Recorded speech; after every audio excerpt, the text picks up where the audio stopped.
মাগরিবের পরে কারোর সঙ্গে কথা না বলে এই দোয়াটি 7 বার পরে আল্লাহ তাআলার কাছে যা চাইবেন আল্লাহ আপনাকে তাই দান করবে। অভাবে আছেন, ঋণগ্রস্ত আছেন, মাথায় টেনশন, ঋণের বোঝা, বাড়িতে থাকতে পারতেছেন না, আল্লাহ সব আপনার পেরেশানি দূর করে দেবে ইনশাআল্লাহ। যদি আপনি আমলটি করতে পারেন, আমল মানুষের জীবন বদলিয়ে দেয়, আমল মানুষের জীবনকে পরিবর্তন করে দেয়। আল্লাহ তাআলা আপনার সব দোয়া কবুল করে নেবেন ইনশাআল্লাহ।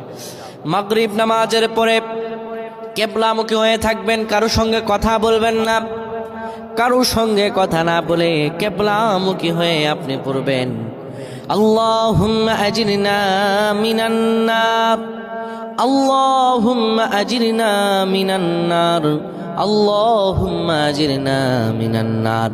যদি এটি আপনি মাগরিব নামাজের পরে কারোর সঙ্গে কথা না বলে পড়ে 7 বার পরে দুটি হাত তুলে আল্লাহর কাছে দোয়া করেন, আল্লাহ জাহান্নামের আগুন থেকেও বাঁচাবেন এবং আল্লাহ আপনার সব দোয়াগুলো কবুল আর মঞ্জুর করে নেবেন। আল্লাহুম্মা আমিন।